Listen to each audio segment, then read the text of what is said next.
What's up everyone, Alex here. If you played enough traditional turn-based Japanese-style RPGs, you know that when characters die during battle, you can always revive them with a spell or item and not have to worry about anything else. And because death is easily recovered from, it's generally not a big deal. On the other hand, Romancing SaGa 2 Revenge of the Seven does a lot more with death than the typical traditional turn-based JRPG. For starters, your characters can permanently die after losing all of their life points. Keep in mind that I'm not talking about their health here. Life points are a unique counter that ticks down every time that character falls in battle. And beyond that, if your emperor and his retinue gets annihilated, you'll have to select a new emperor to rule the empire, as well as a whole new retinue to accompany them. The catch-22 is that all of your abilities and base stats carry over to the next generation, may it be a new emperor or a whole new retinue of characters. This might sound dour, but doesn't his talk of how death isn't the end and it's just the beginning remind you of something? More specifically, a genre of games that have risen in prominence in the past decade or so? Sounds like a roguelite, doesn't it? So what if I told you that Romancing SaGa 2 Revenge of the Seven is actually a remake of a game released all the way back in 1993 on the Super Famicom? That's over 30 years ago, when roguelites weren't even a thing. Those are just a sampling of things that make Romancing SaGa 2 feel truly ahead of its time. And on top of all of that, this remake adds some great quality of life features that'll make your experience smoother than, say, playing the 2016 or 2017 remaster. But before anything else, I just want to let you know that this video is sponsored by Square Enix. As with my other sponsorships, I've been given free rein to talk about anything I liked and didn't about the game, and the only thing that my sponsors didn't want me to do is spoil the story. That said, the premise of Romancing SaGa 2 is pretty interesting. The story of the seven heroes has been passed down from generation to generation, their strength and might legendary as they defeated powerful demons from every dimension. But a detail that isn't talked about is that they seemingly vanished without a trace. Legend has it that these seven heroes would return one day to save them from future calamity. But many years later, fiends once again invade the lands of men, with no sight of the seven heroes. Or so people think. I think the best way to talk about Romancing SaGa 2 Revenge of the Seven is how it's different from other JRPGs.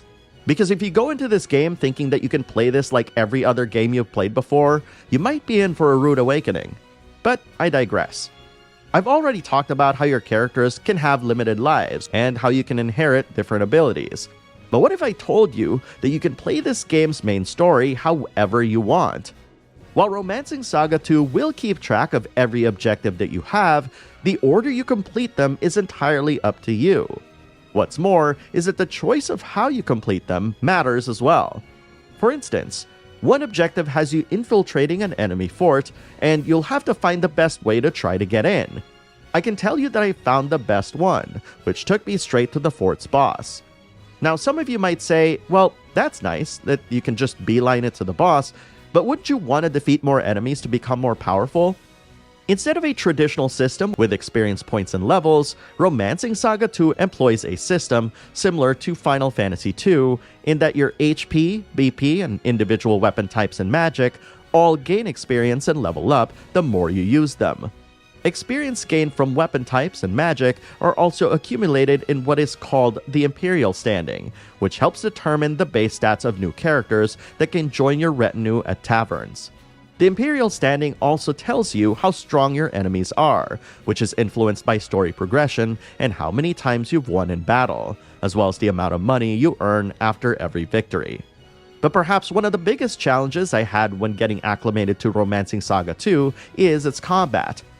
While I'm thankful for the Octopath-inspired weakness indicators underneath each enemy, a quality of life feature that is most certainly welcome, hitting your enemies with their weaknesses is the most basic consideration you'll need to have. Because some enemies can hit multiple party members, you'll have to consider what formation you'll bring to battle. As you might expect, some formations provide different advantages. But generally speaking, formations ensure that enemies don't get to hit multiple party members.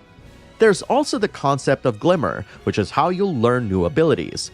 Every time you use an ability that has a light bulb next to it, you'll increase the chance that you'll learn new abilities.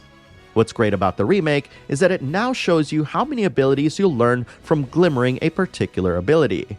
And up until now, I've downplayed the importance of weaknesses in the game. While the more obvious reason why you'd want to hit an enemy with their weakness is to deal significantly more damage than normal, you might want to equip characters with abilities that they may not be proficient with, just to ensure that you're still able to hit said weaknesses.